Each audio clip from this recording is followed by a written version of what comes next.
Por diversas existências eu passei, e em todas elas aprendi, e muitas pessoas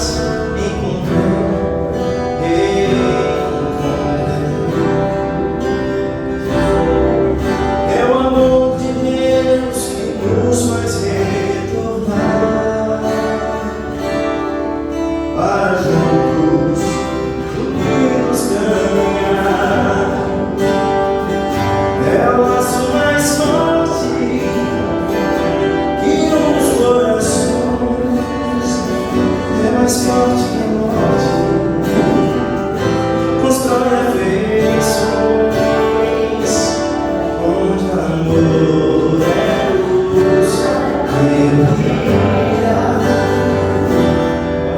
É um laço que nos faz ser família. É um laço que nos faz ser família.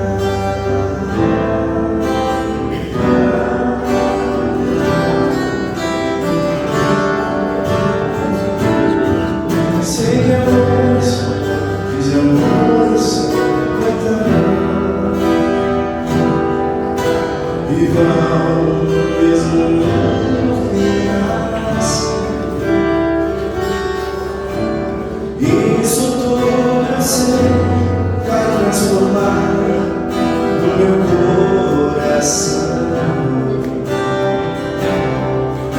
E assim estamos juntos outra vez. Este laço a morte não desfez. É o laço mais forte que nos corações, é mais forte que a morte, constrói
tudo pra te seguir.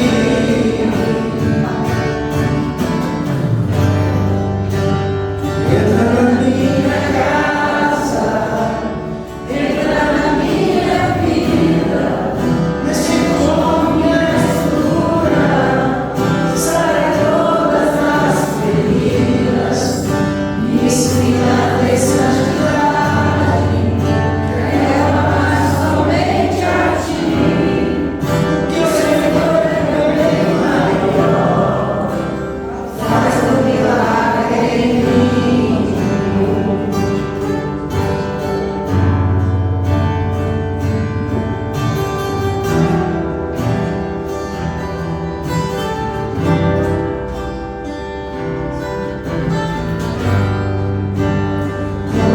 Música que eu quero subir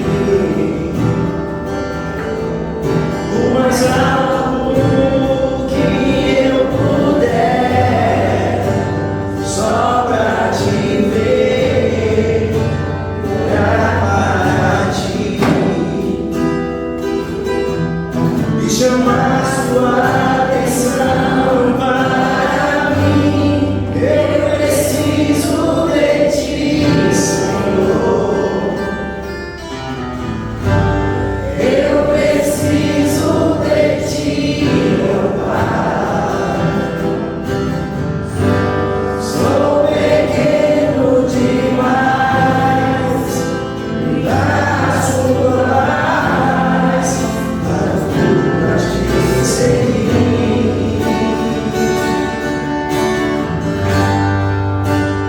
Entra na minha casa, entra na minha vida, mexe com minha estrutura, sara todas as feridas, me ensina a ter santidade, leva somente a ti, porque o Senhor é meu bem maior, faz um milagre em mim.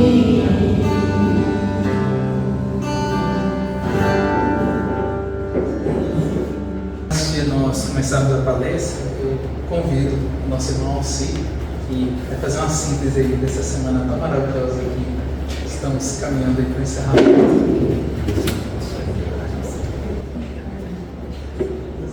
Boa noite a todos. Que a paz do Mestre Jesus esteja em nossas mentes, em nossos corações. Sempre me dá uma tarefa aqui, e eu confesso que ontem eu falei para o professor Denis, juntamente com o professor Mauro, falei, quando o cara não cumpre a tarefa, o que acontece? Aí o Guilherme falou assim, nada. Eu fiquei até animado. Falei, tudo certo, então já está resolvido o meu problema. Mas depois, parece que eu me senti envergonhado, assim, não sei o que aconteceu. Eu falei, eu vou ter que mexer nesse papel de novo, né? Para ver o que acontece, para que eu consiga extrair de lá. E aí nós falamos, vamos fazer o mesmo resuminho aqui, vamos falar de Jesus. Como a nossa irmã Gisele ontem falou, falar de Jesus é um compromisso muito grande, vamos assim, é uma tarefa que não é pequena, é grande. Aí nós juntamos aqui algumas linhas e vamos tentar passar aqui uma ideia do que aconteceu essa semana. Primeiro nós vamos falar do assunto que é as virtudes, as parábolas. Então falando de Jesus. A magnitude da vida nos ensina a entender por que Jesus falou por parábolas. Teria ele algo a esconder? Não, foi por amor. Éramos imaturos, não iríamos compreender. Jesus ensinava contando histórias para gravar em nossa memória. As parábolas são como semente, um dia irão germinar no coração da gente. Ele falava de ovelhas, de semente, de filhos, de samaritano, de talentos, de trabalhadores. Jesus é o pastor que escuta, acolhe e cuida de cada uma das ovelhas. Ele nos afirma: eu sou o caminho, a verdade e a vida. nos dá uma certeza: nenhuma ficará perdida. Jesus fala das sementes, não importando o terreno onde elas vão cair. Ele espera paciente que nos transformemos em uma sementeira que um dia poderemos distribuir. Jesus fala do filho afobado, que pede a antecipação da herança, sem experiência, age como criança, vendo que tudo deu errado, volta à casa do pai para encontrar segurança. Jesus fala do samaritano, nos dá um exemplo de superação, mostrando que os verdadeiros sentimentos não são externos, estão guardados no coração. Jesus fala dos talentos, Deus nos concede os valores e nos permite administrar. Fica sempre a certeza que contas teremos que prestar. Jesus fala dos trabalhadores da última hora. No mundo em que vivemos, a todo momento somos chamados a trabalhar na vinha do Senhor. O que conta é a disponibilidade que temos agora. A bondade de Jesus é peculiar, nos deu todas as possibilidades de exercício e prática no nosso abençoado grupo familiar. Aí nós fizemos aqui uma pequena lembrança do que ficou gravado assim nas nossas memórias, daquilo que cada um durante a semana falou. Uma frase pequena, por exemplo, que alguns dos palestrantes, não, que todos os palestrantes falaram. Quem lembra daquilo que o Henrique falou aqui? Mauro deve lembrar, Paulo, que ficou gravado assim. Quando ele fala que ali, quando a coisa está difícil, quando a coisa está atrapalhada, o que é? O que acontece? Não, Mauro. Se Deus permite, é justo, porque Deus é justiça. Então, se Deus permite, é justo. O que o Cleito falou aqui? O Cleito usou uma frase do Chico. Alguém lembra? Ele falou para o Arnaldo Rocha. Você lembrou? Quando você for falar, todas as vezes que você for falar na casa espírita, fale de Jesus. Isso é porque o Arnaldo Rocha fez uma palestra lá, achou que o Chico ia elevar o ego dele. O Chico falou: você foi muito bem, mas quando você for falar na casa espírita, você fala de Jesus. O Lucas, quem lembra o que ele deixou que nós podemos gravar? Isso aqui é algo que a gente pode gravar para a gente levar para a vida, para a gente poder analisar. Falou: olha, aprendi isso na semana espírita. Ele falou sobre o filho pródigo. O pai corre ao encontro do filho. Então, todas as vezes que a gente se sentir que deu errado, podemos voltar para o pai que ele vai estar. Vem ao nosso encontro. O que o Paulo Roberto Mandaré falou que nós podemos recordar? Até ele vai lembrar, agora é possível. Ele foi muito bem nos comentários dele, na palestra. Paulo Roberto deixou uma lembrança para nós: a religião não vai nos tornar santos. Então, todos nós sabemos que a religião é apenas uma forma de a gente conectar com Deus, mas nós vamos melhorar agindo. E a Gisele, o que ela falou que vocês lembram?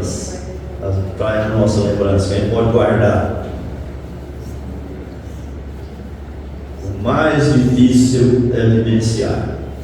Então o resto pode ser até simples, fácil, mas o mais difícil é vivenciar. E agora finalizamos aqui. A lembrança que poderemos guardar da sexta parábola a ser apresentada fica a cargo do trabalhador da última hora, Mauro Lemes. Vamos ver se ele vai deixar uma frase que nós vamos guardar também nesse estoque filho. Então era só isso, eu confesso que eu não tive inspiração para poder fazer algo melhor. Mas eu procurei fazer o que eu estava com.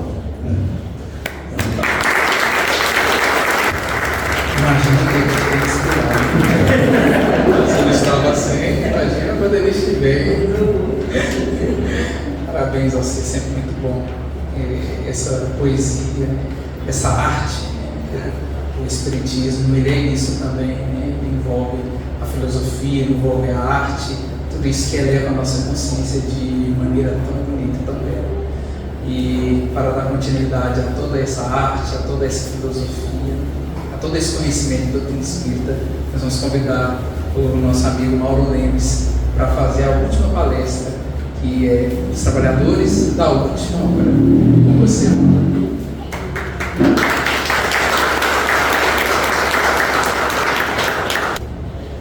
Boa noite a todos. É com muita satisfação poder contribuir, ou tentar contribuir aqui nessa noite. O pessoal insiste em me chamar de professor, mas eles que são meu professor. O Paulo, no dia dele, me comentou que eu e o Wilson fomos os professores dele. Interessante, a gente ensinou ele para depois aprender com ele. Então, é uma pena. Então, sem mais delongas, nós vamos tentar fechar essa noite dentro dessa compreensão, pegando um pouco do gancho que o mestre Alci colocou para a gente.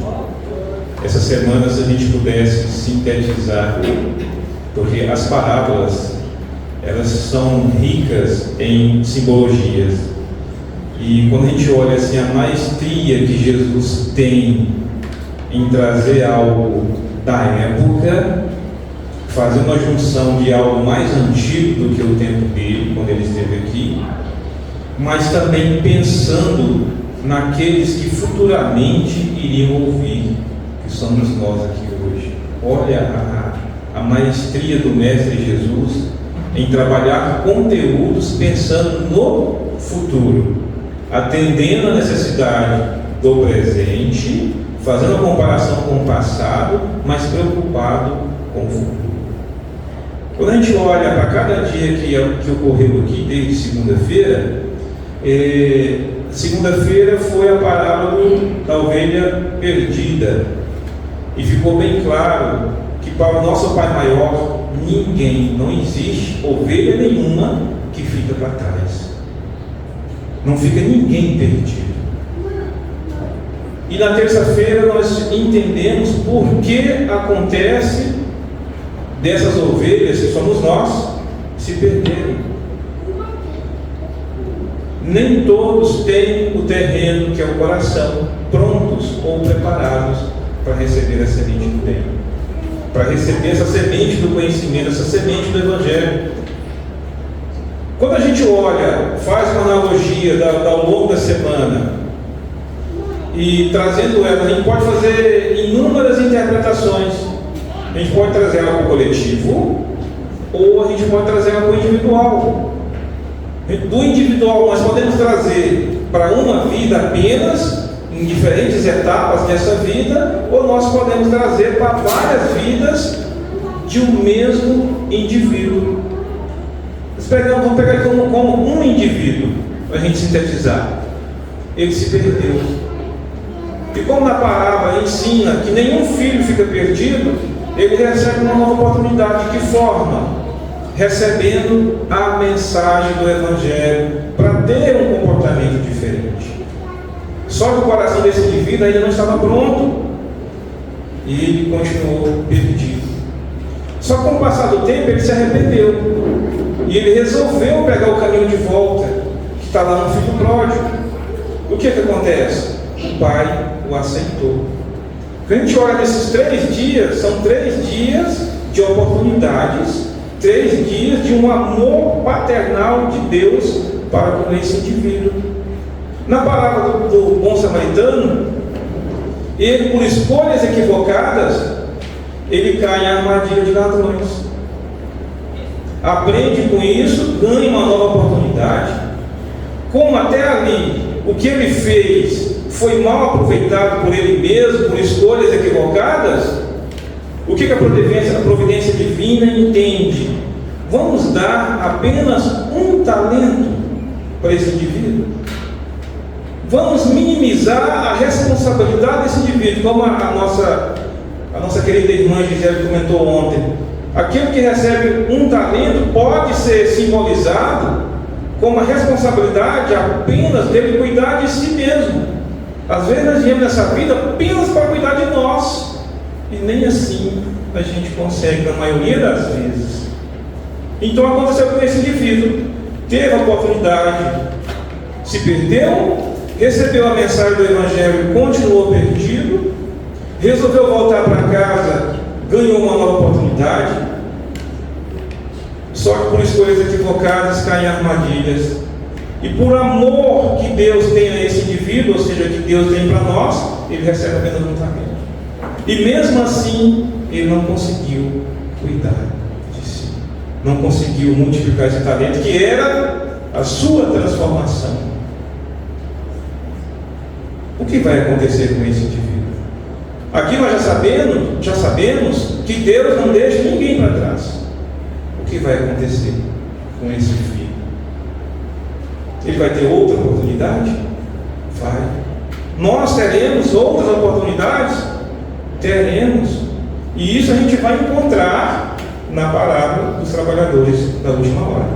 Mas antes, só para a gente sintetizar um pouco e buscar um pouco de conhecimento lá na antiguidade, por que essa parábola foi em cima de colheita de uva? E por que o início dela é assim? O reino de Deus é como um pai de família que saiu de madrugada em busca de trabalhadores. Muitas das vezes a gente olha uma parábola, acha ela linda, mas não busca a sua essência. Por que Jesus colocou dessa forma? Para que o público daquela época entendesse e ao mesmo tempo o público dessa época de hoje também entendesse. Na época, o cultivo de uva, ele é muito simbólico para o judaísmo. É tão simbólico, tão profundo, tão forte, que na maioria das vezes isso tem uma representação para o próprio povo de Israel. E era muito comum no período da colheita, primeiro uma empresa familiar, mas o grupo da família não era o suficiente para fazer essa colheita.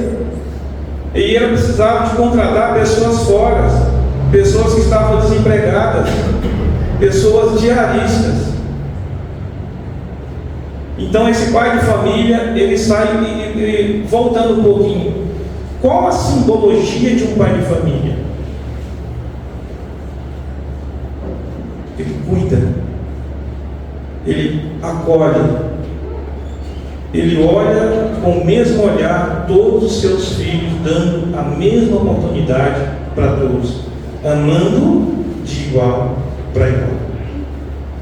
Um outro ponto também que vale interessante a gente trazer, naquela época, a questão diurna, dos horários, diferente da nossa, evidentemente, eles consideravam o início do dia a partir das 6 horas da manhã, assim que o sol saía. Então aqui é a primeira hora. Então o dia inicia às 6 horas da manhã e termina às 6 horas da tarde, para nós, às 18 horas. Então, quando fala assim, o reino de Deus é como um pai de família que sai de madrugada. A gente entendendo que o horário do dia inicia às 6 horas ali para eles, naquela época, facilita o entendimento por que os intervalos que esse pai de família vai sair à procura desses trabalhadores.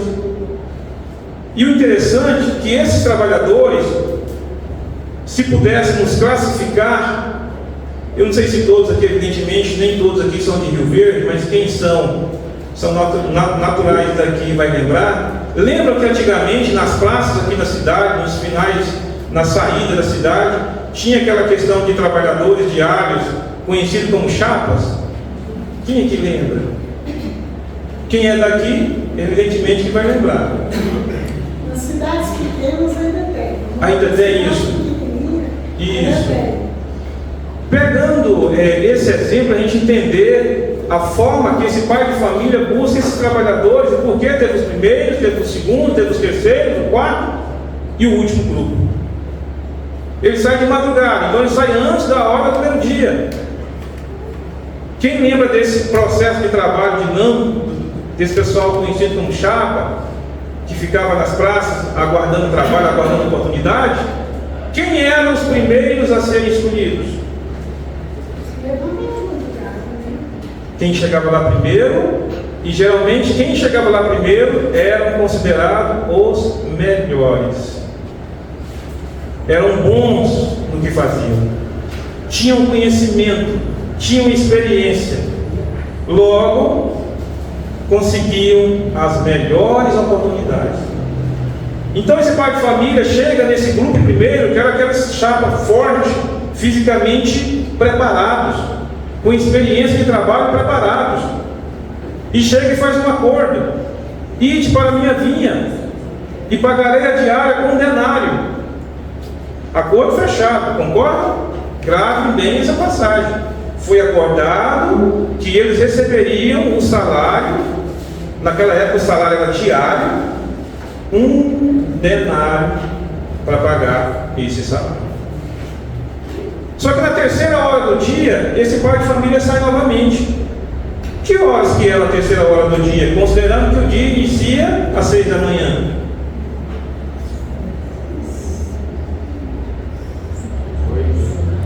Entre 8 e 9 horas, esse pai de família sai novamente. Ele vai encontrar os melhores aguardando trabalho? Não, porque os melhores já foram contratados. Então este novo grupo também são bons no que fazem, ou no que conseguem fazer, mas não têm a experiência dos primeiros. E o que ele faz? Ide vós também para a minha vinha, e pagarei o que for razoável. O que isso significa? Que ele pagaria o proporcional das horas trabalhadas, considerando que já estavam indo com 3 horas de trabalho que já tinham passado. Na sexta e na 9ª hora do dia ele sai novamente, entre 11 e meio-dia, e depois entre 15 e 16 horas ele sai novamente. Aliás, entre 14 e 15 horas. E lá no texto fala que ele faz a mesma coisa, ou seja, se ele faz a mesma coisa, ele faz a mesma proposta que fez para aquele segundo grupo: ide vós também para a minha vinha e pagarei o que for razoável. Até aí tudo certo? Tudo certo. Ele volta para a vinha, e na 11ª hora do dia ele sai novamente.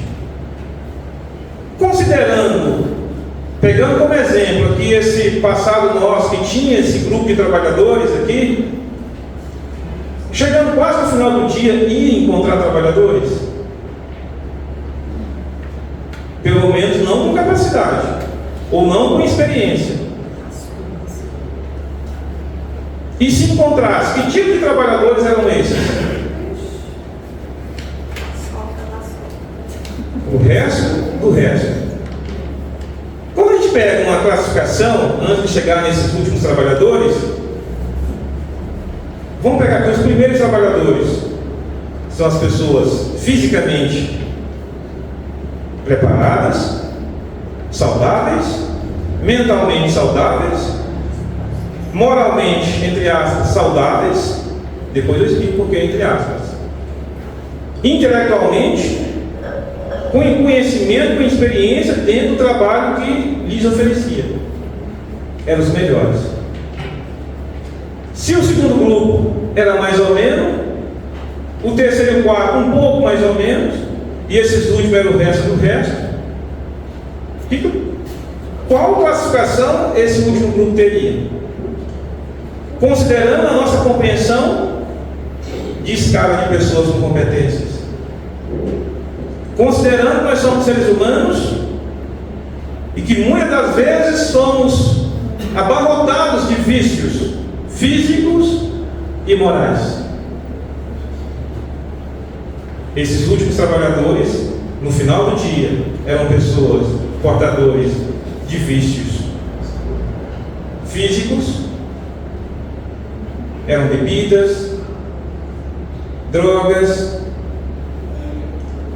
áreas também dentro da moralidade, pessoas desacreditadas da sociedade, pessoas sem valor nenhum, pessoas que nem a família queria, a não ser que voltasse para casa com algum tipo de recurso. E vocês vão entender por que no final. Então, esses são os últimos trabalhadores. É muito comum, às vezes, a gente se considerar o último trabalhador. Mas é interessante ter um pouco de cuidado. Quando a gente considera o último trabalhador, nós estamos dizendo que nós somos o resto do resto. Nós temos todas as condições desequilibradas de moralidade, de vício dentro de nós. Mas é interessante que o foco nem não é esse. O principal foco aqui, e que muitas das vezes passa despercebido ao estudar essa palavra. Muitos de nós, quando estudam essa palavra, fica com a mente endereçada aos primeiros trabalhadores que não reconheceram o pagamento, que achou que devia ganhar mais, e aos últimos que estavam à disposição para trabalhar e por isso eram valiosos. E encerra. Mas há algo muito além dentro dessa palavra, que é o amor paternal de Deus para com todos nós. Quando esse pai de família chega nesse último grupo, o tratamento é diferente comparado aos demais grupos. Por que é diferente? Porque aqui tem um diálogo. Nos anteriores é apenas: sabe trabalhar, sei, vai para minha vida e eu te pago o que for razoável. Mas nesse grupo, que era aquele grupo desconsiderado da sociedade, tem um diálogo que ele pergunta: peraí, mas por que vocês estão aqui até agora? Mas a gente sabe que esse diálogo aconteceu somente com essas palavras. A gente sabe que na hora das traduções vai minimizando. Mas quando a gente fala de estabelecer um diálogo, esse pai de família: deixa eu entender por que vocês estão aqui até agora. Porque a resposta deles é assim, todo mundo já leu essa passagem: ninguém não nos contratou. Essa resposta deles tem uma informação. Se estamos aqui, ninguém não nos contratou, significa que eles estavam lá durante o dia inteiro. Caso contrário, eles diriam assim: chegamos agora, chegamos atrasados. Mas não, ninguém não nos contratou. Eles não tinham crédito. E o pai de família responde: ide vós para a minha vinha. Outra coisa diferente que tem nesse diálogo: ele não faz proposta de pagamento, diferente dos demais. O primeiro, um denário; o segundo, proporcional, e os demais também. Os últimos não faz proposta salarial, apenas ide vós também para a minha vinha. E eles vão. Contando a cronologia, eles vão trabalhar mais ou menos 1 hora, talvez menos. O final do dia chega, o final da jornada, hora do acerto. Eu tenho certeza que todos aqui conhecem essa passagem, mas vamos tentar sintetizar ela para o nosso entendimento. Vamos trabalhar a nossa condição, a nossa imaginação. Vocês já tiveram um salão aguardando pagamento? Que tinha mais pessoas na fila esperando pagamento? Já tiveram essa experiência? Já trabalharam na roça, cujo acerto era no final de semana, você chegava lá, tinha mais pessoas também aguardando o pagamento e tinha que pegar fila? Já tiveram essa experiência?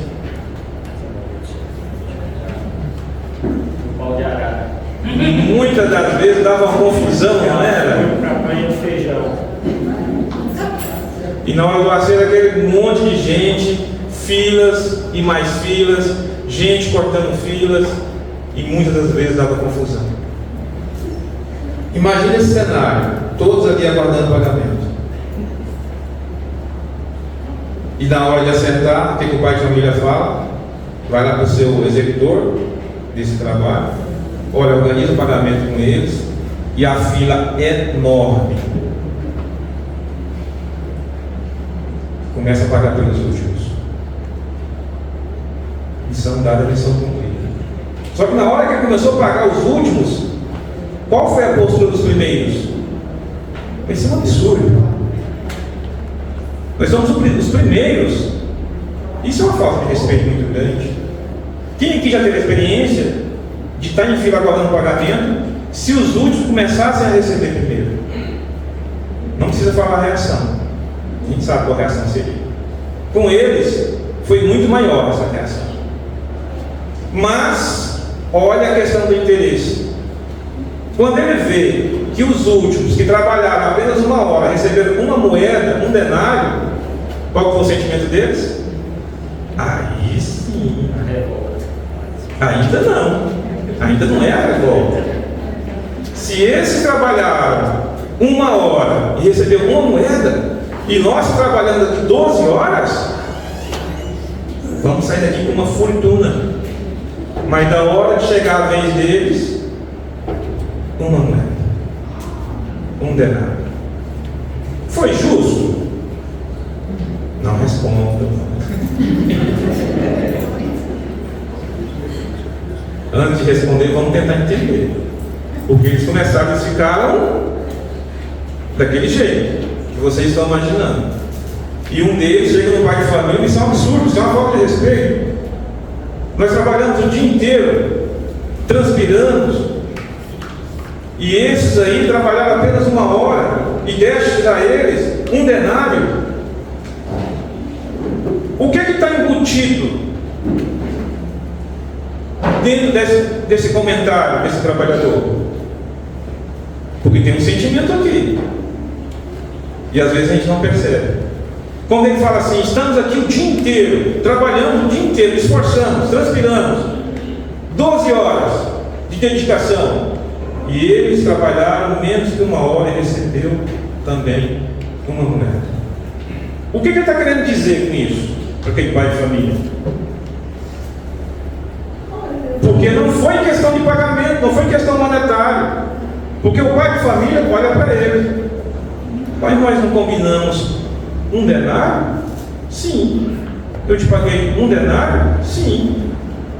Então não estou te causando mal. Foi combinado. Não posso ser bom? Ou teu olho é mau por eu ser bom? O problema não foi o pagamento. Tem outro problema aí. É um sentimento. Orgulho. É a mesma coisa se fosse traduzido para hoje. É a mesma coisa que dizer assim: como pode o Senhor nos comparar, nos igualar a esses? Lembra que eram os últimos trabalhadores, cheios de vícios, desacreditados da sociedade, desacreditados da própria família, que não tinha crédito nenhum com ninguém. Então esses primeiros trabalhadores, eles fazem essa referência: como o Senhor pode nos igualar a eles? Nós somos bons, nós somos profissionais, nós somos formados, misturando com o linguajar de hoje. Eu tenho pós-graduação. Como ousa nos igualar a esses que não tem nada, que nem sabe ler, que não tem conhecimento nenhum, que não tem nem onde morar? Eu não aceito isso. É a mesma coisa. Sentimento de grandeza, de orgulho. E onde entra esse acolhimento do nosso Pai maior? quando ele tem esse pai de família tem esse diálogo com esses últimos trabalhadores. Vamos fazer simbolizar aqui o amor de Deus para com todos nós. Nós conseguimos medir o amor de Deus? Não conseguimos. Então vamos simbolizar. Vamos simbolizar aqui que o amor de Deus para conosco é um denário? Pode ser? A gente sabe que é muito maior, mas só para a gente entender. Pode ser? Concorda? Então vamos simbolizar que o amor de Deus é um denário. Quanto que o Paulo vale para Deus? Um denário. Quanto que Chico Xavier vale para Deus? Um denário. Quanto que um médico que, mesmo com as limitações, não deixa de atender alguém que está precisando? Quanto que vale esse médico para Deus? Quanto que vale o Davi que entra aqui pedindo dinheiro de quando em quando para Deus? Quanto que vale aquele corrupto da política para Deus? Quanto que vale Hitler para Deus? Um denário. A sociedade, com as suas leis, com seus conhecimentos, faz distinções, mas Deus não faz. Todos nós temos o mesmo valor para Deus. É como se Deus chegasse nesse grupo de primeiros trabalhadores, que são os melhores, os formados, chegasse para eles e dissesse: calma, filho, você não vale mais do que seus irmãos, mas Senhor, eu sou dedicado, eu sou formado em teologia, eu sou diretor do centro, eu vou no centro todos os dias, eu ajudo na sopa, eu ajudo famílias, eu contribuo com a sociedade. Sim, filho, mas você não vale mais do que os seus irmãos.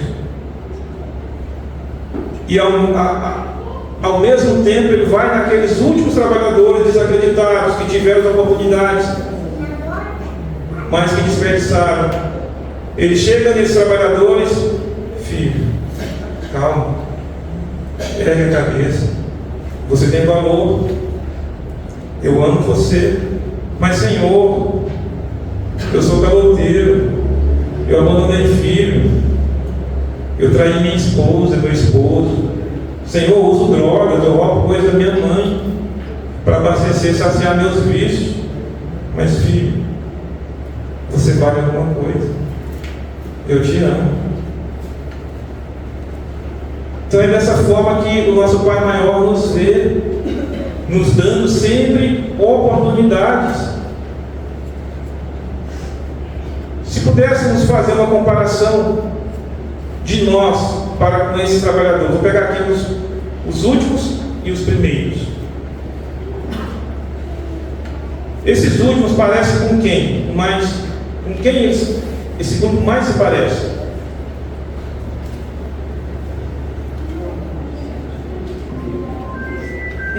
Com nós. E os primeiros?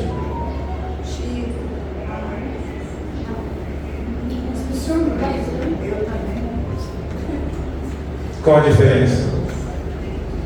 Quando estamos bem, que ouvimos, que fazemos a nossa parte, que nos tornamos melhores do que a gente mesmo, nós somos esses primeiros trabalhadores, com disposição, com conhecimento, com prática.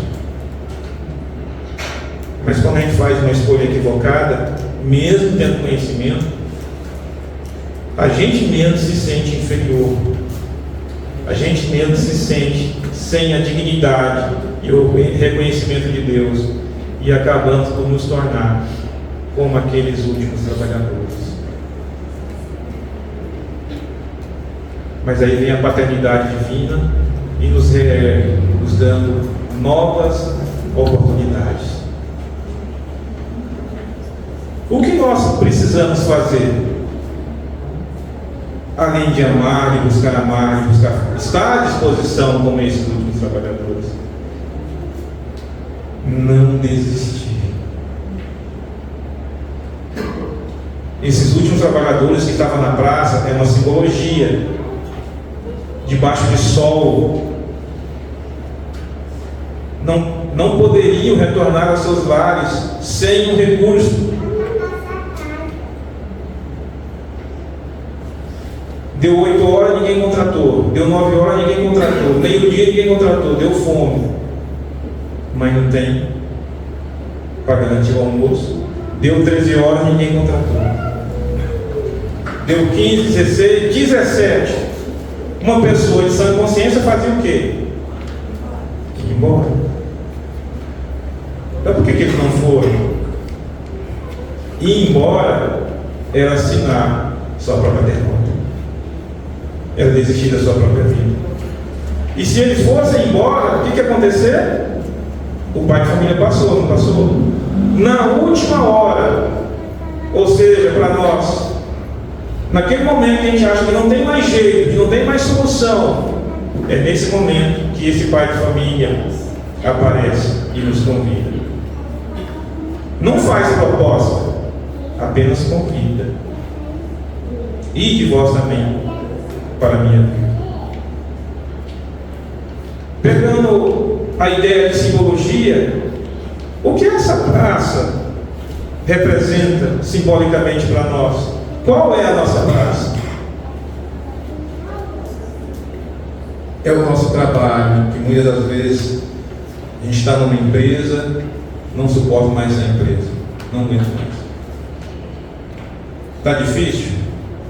Não saia da praça, aguarde um pouco mais. É a nossa família, é um filho com dificuldade, é um filho que usa drogas, é a ingratidão de um ente querido. Em todos os gêneros de nossa vida, é a nossa praça. A nossa dificuldade hoje é a nossa praça. Então, nosso dever, a nossa missão é aguardar, mesmo que a gente imagine e perceba que o fim está chegando. É aguardar. Não tem mais solução. O Pai maior não passou ainda. Eu vou aguardar. Não aguento mais. O Pai ainda não passou. Eu vou aguardar. Que Jesus nos envolva, nos dê esse discernimento. Porque é muito fácil sair desse patamar alto e mergulhar nesse universo dos últimos trabalhadores, de ficar sem crédito, desolado, sem aceitação da própria família. Mas é possível também a gente sair desse universo, uma vez que a gente faça a nossa movimentação. Nós somos seres humanos. Seres humanos têm conflitos. Seres humanos, infelizmente, ainda carregam a ação atribuída. Quando está bom, pensa só em si. Quando está ruim, fica frágil para poder receber ajuda. Para finalizar, alguém me guia, acho que a maioria já morou em fazenda ou ainda mora, já criaram galinhas. Quando, em dias de chuva, que não tem um lugar adequado para as galinhas se esconderem, o que acontece com elas na hora da chuva? Estica o pescoço, os pezinhos, e ficam todas juntas. Não é assim? Aí a chuva passa, começa a esparramar, é hora do rango, você joga ali um prato, um milho. O que acontece? Além do mais forte, do mais violento, do mais rápido, bobeou, fica sem. Bobeou, leva bicada. Não é assim? Apesar de nós estarmos numa condição de seres humanos, não mudou muita coisa. Quando a nossa vida fica muito boa, tendenciosamente começa a pensar só na gente. Quando a nossa vida fica muito ruim, a gente fica mais frágil e começa a ficar mais humilde, a aceitar ajuda, buscar ajuda. aceitar buscar a transformação. Então essa palavra também fala disso. Para a gente ter esse olhar para o nosso interior. Nós não vamos ficar para trás, não vamos ficar abandonados, mas precisamos fazer a nossa parte. Não ser abandonado por Deus não significa abrir mão da nossa responsabilidade. E a nossa responsabilidade, como não conseguimos abraçar vários talentos, que abracemos um, que é cuidar de nós. Cuidando de nós, a gente consegue cuidar de quem está próximo. Que Deus nos abençoe.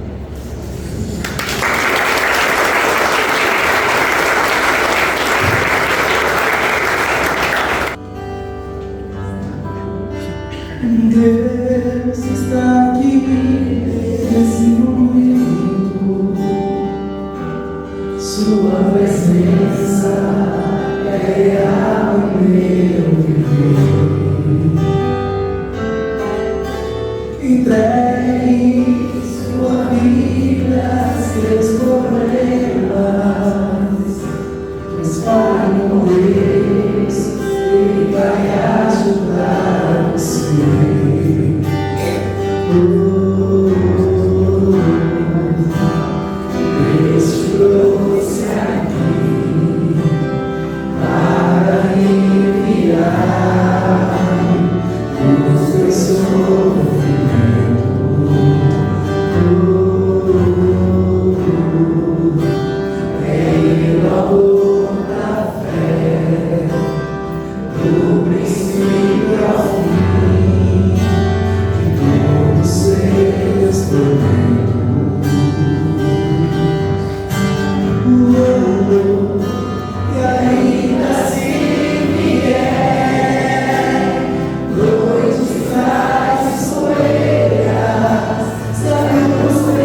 dentro de você.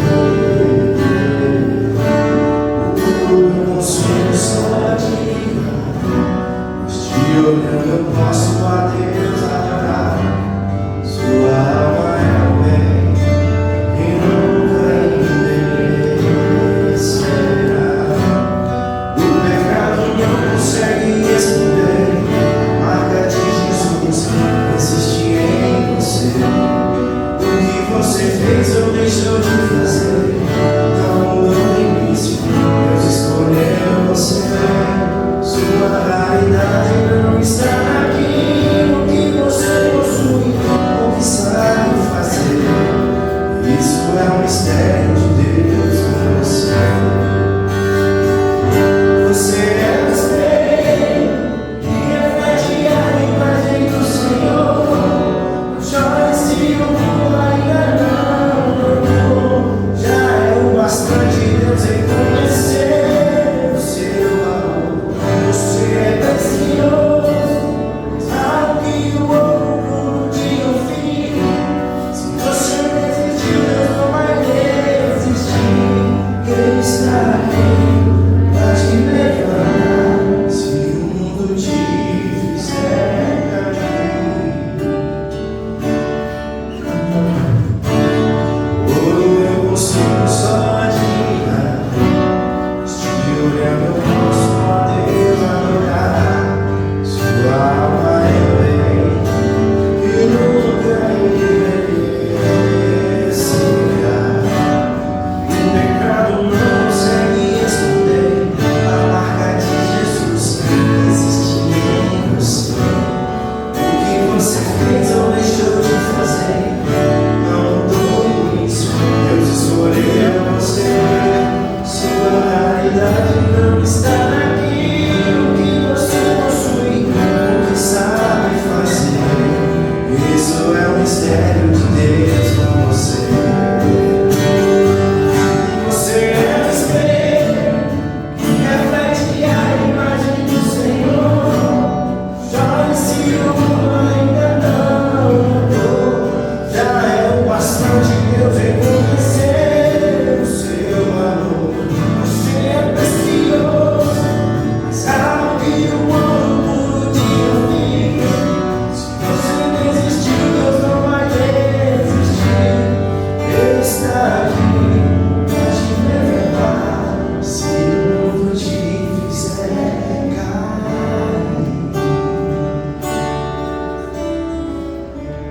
conhece-te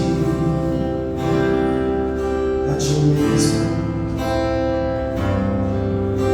Conhece as tuas sombras. Conhece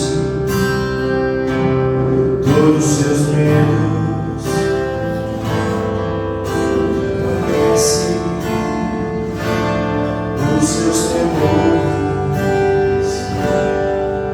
Como posso me transformar se eu não me conhecer?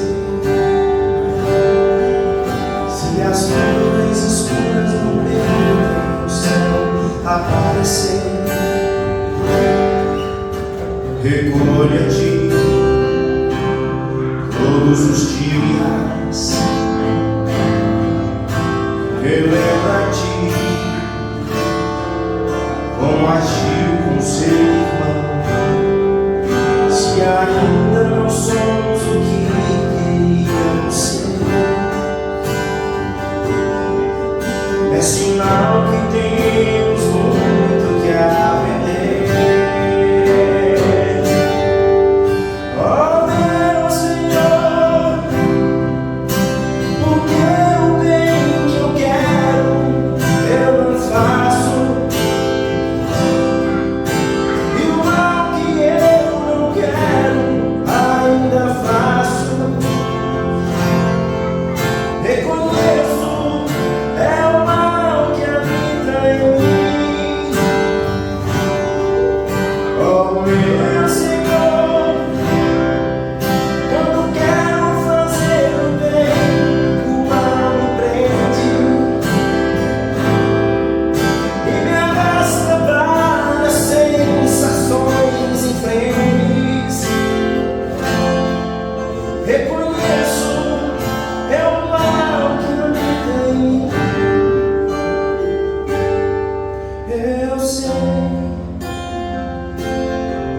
fomos criados à imagem do Senhor. Temos o gene do nosso Criador, destinado à eterna perfeição. Eu sei, só depende de mim o projeto iluminar,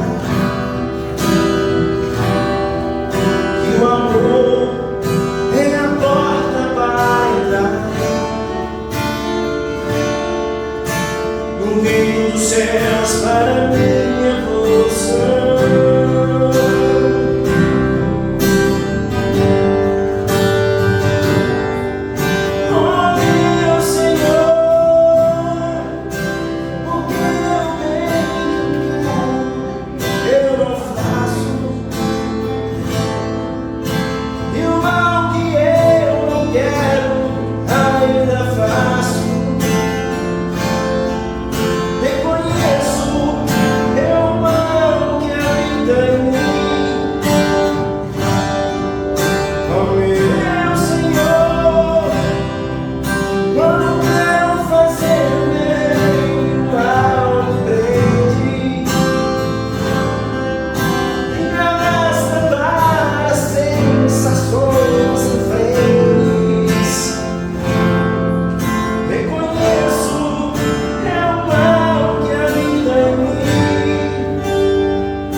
Conhece-te a ti mesmo.